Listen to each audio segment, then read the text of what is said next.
Welcome back, everyone, to another deep dive. If you're someone who feels like they're constantly juggling a million things at once, this one's for you. Oh, yeah. We're diving into David Allen's productivity classic, Getting Things Done. We're going to break it down, pull out those core principles so you can hopefully achieve that elusive, stress-free productivity. Yeah, Getting Things Done it's really more than just a simple time management book. Right. It's about understanding how our minds work, and then creating systems that can support our natural tendencies. Really gets into the psychology of commitments, and it argues that our productivity is directly linked to our ability to just clear our minds. It's almost like having a million tabs open in your brain, right? Yeah. Alan calls these open loops, right? Uh-huh. Anything that's kind of pulling at your attention but isn't quite where it belongs. Right. You know, those nagging feelings, an unanswered email, an unfinished project, that errand you keep forgetting. Those are the open loops. All those little things just kind of eating away at you. It's fascinating how they actually affect us. Yeah. Create anxiety, and they even decrease our cognitive performance. Wow. It's no wonder we feel overwhelmed, right? When our minds are just cluttered with these unfinished tasks. So how do we actually close these loops? Yeah. And get to that, Zen-like state of productivity? Yeah. Well, so the core principle of GTD is capturing everything externally. Okay. Freeing up that mental RAM. Like decluttering your mental desktop. I like that. Alan uses this analogy of an in-basket. Okay. A processing station, not a storage bin. Right. You need to capture everything that has your attention. Okay. No matter how big or small. Okay. So I struggle with those tiny tasks, the things that feel too small to write down. Right. But still clutter my mind. Yeah. So how does GTD address that? Well, it's incredibly simple, but surprisingly effective. If an action takes less than 2 minutes to complete, do it right away. Oh, okay. Don't even bother putting it on a list. This is Alan's 2-minute rule. So if I come across an email that just needs a quick reply, I should just knock it out right then and there. Yeah. That feels counterintuitive. It might seem counterproductive. Yeah. But think about it this way. It takes more time and energy to write it down. Right. Categorize it. Yeah. And then remember to do it later. Okay. Than to just take care of it in the moment. And then you've closed that loop. Oh, right. That's a great point. Yeah. I hadn't thought about it that way. Yeah. Those small tasks can really pile up. Oh, yeah. And become a source of stress. I'm always just putting them off. Yeah. Okay, so for anything that takes longer than 2 minutes, what's next? This is where Alan's 5-step workflow comes in. Okay. Capture, process, organize, review, and do. Okay. Let's unpack that. Step 1, capture. I'm picturing I'm making dinner. Suddenly a work project just pops into my head. Should I be running for my notebook? Exactly. Well, maybe not mid-chop, but the key is to have a foolproof system for capturing those thoughts. Okay. Immediately. Think of it like adding an ingredient to your mental shopping list. I like that. So you can refocus on your delicious meal. Okay, so whether it's a notebook, voice recorder, a dedicated app, right? Just find what works for you and make it a habit. Exactly. To capture anything that pops up. And once you've captured something, you can let it go, knowing that it's safely stored. Okay. In your system. I like that. Next is step 2, process. Okay. My in-basket is overflowing with all these thoughts and tasks. Right. What now? This is where you ask yourself 2 crucial questions for each item. Okay. What is it? Okay. And is it actionable? If the answer to that second question is yes, then you determine the very next physical action required to move it forward. This is brilliant. Oh, yeah. I can see how this helped just break things down into manageable chunks. Yeah. It's much less overwhelming than just these vague, undefined tasks. Right. By defining the very next action, you remove that ambiguity. You create a clear path to completion, like having a roadmap. Okay, so I've processed an item. It requires a next action. Then what? Step 3, organize. Okay. This is about putting reminders where they'll trigger the right action at the right time. Think about organizing by context, like calls, computer tasks, errands, and so on. So if I need to schedule a doctor's appointment, that would go on my calls list. While researching for a presentation goes on my @computer list. Exactly. And by organizing by context, you're not just creating a random to-do list. Right. You're setting yourself up to be productive in any given situation. Oh, I see what you mean. Okay. If you have a few minutes free while you're waiting for a meeting to start, you can pull out your calls list and make some progress. No more like scribbling appointments down on random scraps of paper. Right. It's all about creating a system that works for you. Yeah. And actually using it. That takes us to step 4, review. This might seem less exciting. Okay. But it's absolutely crucial for staying in control. Alan recommends a weekly review where you look at all your lists, your calendars, your project plans. Okay. Think of it as a mental decluttering session. Yeah. I love how Alan connects the physical act of like capturing a thought to freeing up that mental RAM. It's like clearing your head, regaining perspective, making sure nothing falls through the cracks. Yes. The review step keeps you in control. Okay. And allows you to course correct as needed. And finally, the moment we've all been waiting for, step 5, D. This is where you trust your intuition to choose the best action in the moment, based on context, available time, energy, and priority. Okay. You're not just reacting to what's screaming the loudest. Right. You're making conscious choices about how to spend your time. This is empowering. It is. It's great to know you have a clear system in place so you can actually focus on like getting things done rather than just worrying about what to do next. That's the beauty of GTD. It frees up your mind to be present and productive. Okay, so we've covered the basic workflow. What about those bigger, more complex projects? I feel like call the dentist is a little different from, launching a new product line. Excellent point. Yeah. Alan addresses this with his concept of natural versus unnatural planning models. Okay. Think about planning a party you're excited about. Yeah. You naturally start with the why, the fun, the connections. But at work, we often skip that crucial why and jump straight to the logistics. That makes sense. It's like putting the cart before the horse. We're so focused on doing that we forget to ask ourselves why we're doing it in the first place. That's what Alan calls the unnatural model. Okay. And it can lead to projects that feel soulless and inefficient. Yeah. The natural planning model mirrors how we instinctively approach things that we're excited about, with purpose, vision, brainstorming, organizing, and then next actions. That resonates with me. It's a reminder to slow down, define what you're trying to achieve, and then start figuring out how to get there. If we connect this to the bigger picture, Alan's emphasis on purpose and vision aligns with this increasing focus on mindful work and finding meaning in what we do. I like that. It's not just about ticking tasks off a list. Yeah. It's about aligning your actions with your values and goals. I love that. But before we get too deep into the philosophical side of things, let's talk about the practicalities. Right. Of setting up a workspace for GTD. Alan seems to place a lot of emphasis on having a dedicated work area. He does. He emphasizes that a dedicated workspace, even if it's just a corner of a room, is essential for minimizing distractions, maximizing focus.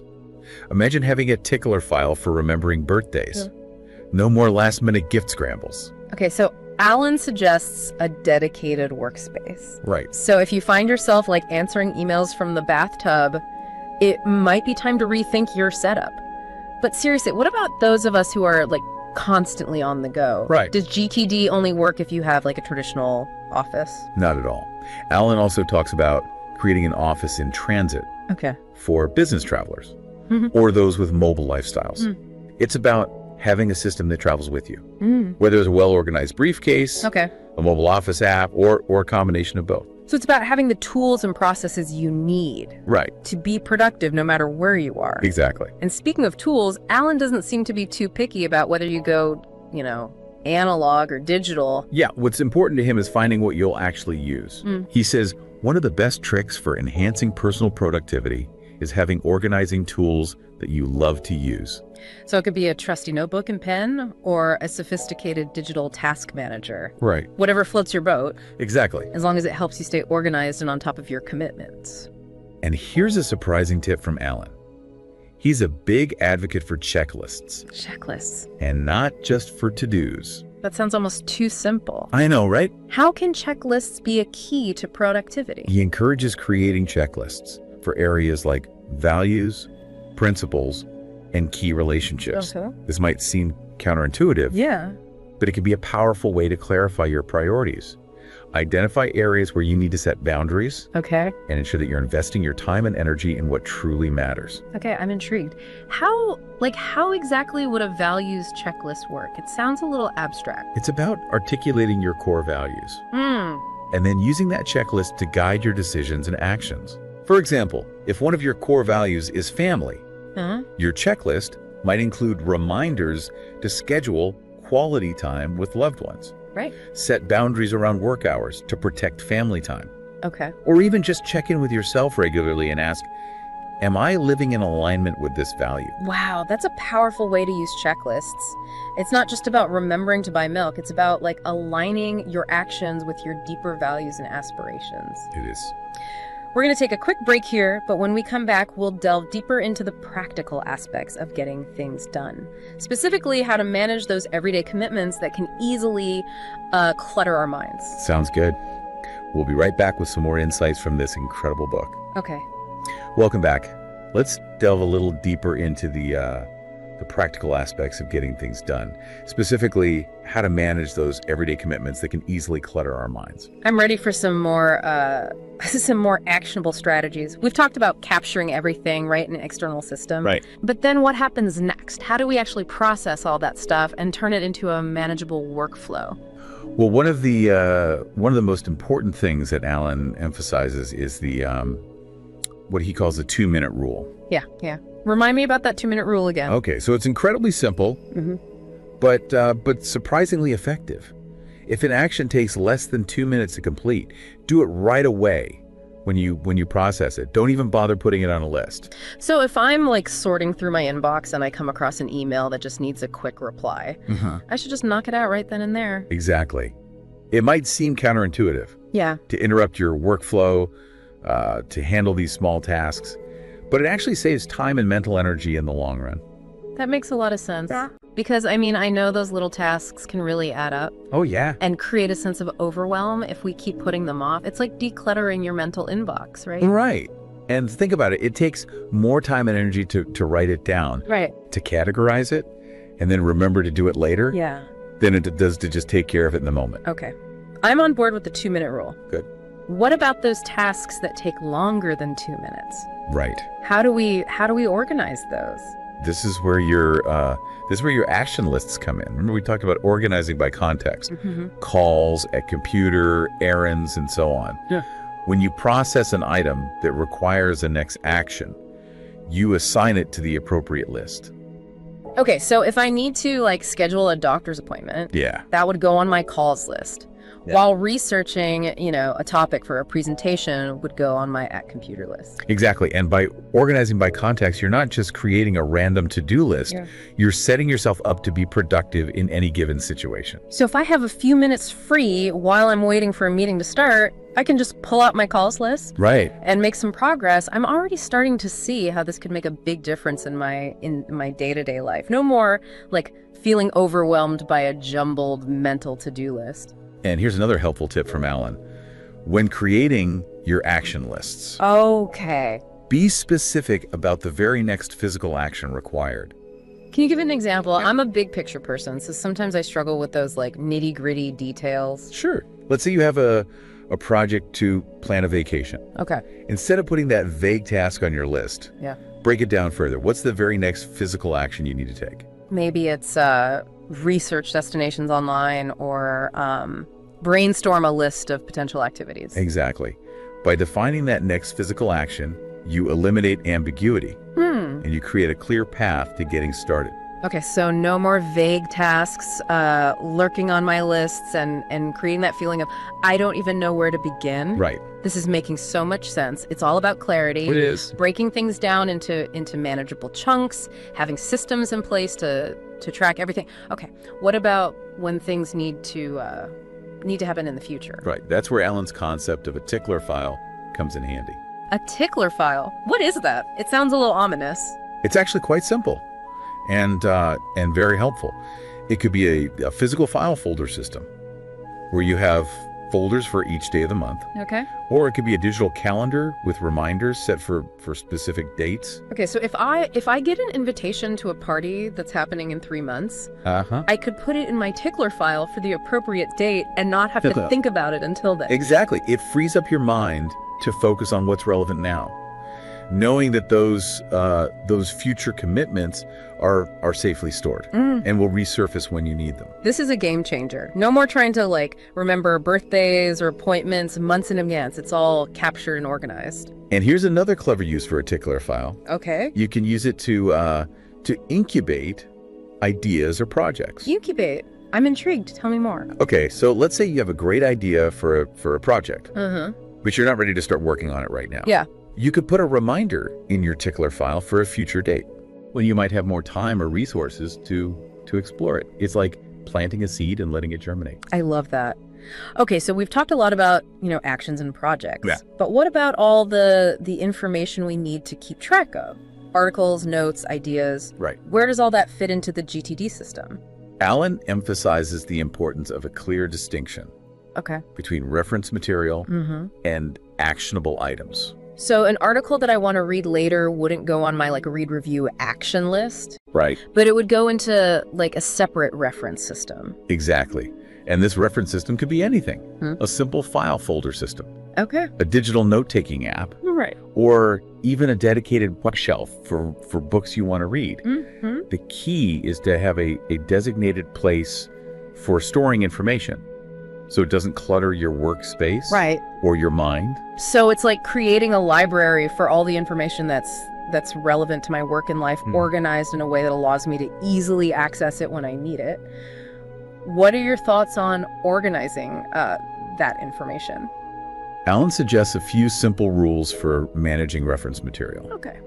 First, keep it simple and accessible. Okay. Your system should be easy to use. Right. So you don't resist filing things away. So no complicated filing systems with a million subcategories that I can never remember. Exactly. Second, purge regularly. Okay. Don't be afraid to get rid of things you no longer need. Okay. Letting go of what's no longer serving you can be incredibly liberating. That's a good reminder. It's so easy to accumulate just piles of paper and digital clutter. And finally, Alan emphasizes the importance of having a capture tool for reference material. Okay. Just like you have for action items. So if I'm reading a magazine article and I come across a quote that I want to save, I should jot it down in my notebook or capture it in my note-taking app. Exactly. That way you don't lose those valuable nuggets of information. And you can easily integrate them into your reference system later on. This is making me realize how much mental energy I waste trying to remember things. Yeah. Or searching for information that's poorly organized. It's a common experience. Yeah. And it's one that GTD addresses directly. By having systems in place to capture, to process, and to organize both actions and information. Right. You free up your mind to focus on higher level thinking, creative work. I'm loving all these practical tips. It's like GTD provides a framework for managing not just, your tasks, but your entire mental landscape. It sounds like it's more than just a productivity system, almost like a philosophy of living, a way to approach your work and life with more intention, clarity, and peace of mind. It is. And it's a philosophy that resonates with people from all walks of life. Entrepreneurs, artists, parents, students, anyone who feels overwhelmed by the demands of modern life. I'm already feeling inspired to start implementing some of these ideas, but I think it's time for us to shift gears and discuss how we can make conscious choices about how we spend our time and energy. Sounds good. We'll be right back with more on the Getting Things Done philosophy. Welcome back to our deep dive into getting things done. We've covered a lot of ground, from capturing those fleeting thoughts to setting up systems for managing projects, reference materials. Yeah, it's amazing how, just a few simple shifts in perspective can completely change how we approach our work and life. And that's what getting things done is all about. It's not about becoming a productivity robot or rigidly adhering to a set of rules. It's about, understanding your own mind. Yeah. And creating a personalized workflow that supports your natural desire for clarity and control. One of the things I find insightful about about Alan's approach is that he acknowledges our fluctuating energy levels. Right. We don't always operate at peak performance. Right. And some tasks require more mental focus. Oh, absolutely. Some days I feel like I can conquer the world, and others, even answering an email feels exhausting. Exactly. And that's where Alan's 4 criteria model for choosing actions in the moment comes in. Okay. He suggests considering context, available time, energy level, and priority. Okay. We've already talked about choosing actions based on context, doing what you can do, where you are with the tools you have. Right. So how do those other criteria factor in? So let's say you have an hour free and you're feeling energized and focused. Mm-hmm. What kind of task would be ideal for that time? That'll be a perfect time to tackle a high priority task that requires mental effort. Something like writing a proposal. Right. Or working on a strategic plan. But if I only have 10 minutes and I'm feeling drained, right, it's probably not the best time to be tackling those kinds of tasks. Right. So what would you suggest for that scenario? In those moments, it's better to choose a low energy task. Okay. Something like cleaning up your inbox. Okay. Or filing some papers. By having a variety of tasks captured in your system, you always have options. No matter your energy level or available time, you can make progress and feel good about closing some loops rather than just scrolling through social media or mindlessly checking email. And I appreciate that Alan emphasizes that once you have a clear system in place for capturing and organizing your commitments, choosing what to do in the moment often comes down to intuition. Yeah. It's about trusting your gut feeling. Exactly. And that's a powerful shift. You're not just reacting to what's screaming the loudest. Mm-hmm. You're making conscious choices about how to spend your time and energy. Alan provides this helpful framework for evaluating those priorities, moving from the runway level of day-to-day tasks to the 10,000-foot level of current projects and responsibilities, right, to the 20,000-foot level of areas of focus and accountability. It's like zooming out and looking at the bigger picture, ensuring that your daily actions are aligned with your long-term goals and values. And he takes it even further. He encourages us to consider the 30,000-foot level of 1 to 2 year goals. Wow. The 40,000-foot level of long-term visions, and even the 50,000-foot level of life purpose. Wow, that's a pretty expansive view. It is. It's a reminder that getting things done isn't just about, managing your to-do list. It's about aligning your actions with your deepest values and aspirations. Right. And once you have a system in place for managing the day-to-day, you can free up mental space to focus on those bigger picture questions. That's what makes this more than just another time management technique. Yeah. It's a way to approach your whole life with intention, clarity, and peace of mind. Well said. It sounds like getting things done provides a foundation for not just productivity, but personal growth and fulfillment as well. Absolutely. We've covered so much in this deep dive into getting things done. If you're feeling inspired, I encourage you to pick up the book, start experimenting, see what works for you, personalize the system, make it your own. And remember, the journey to stress-free productivity is an ongoing process. Mm-hmm. Be patient with yourself. Celebrate your successes and keep refining your system as you learn and grow. That's all the time we have for today. Thanks for joining us on this deep dive into getting things done. Until next time, stay curious, stay organized, and keep getting things done.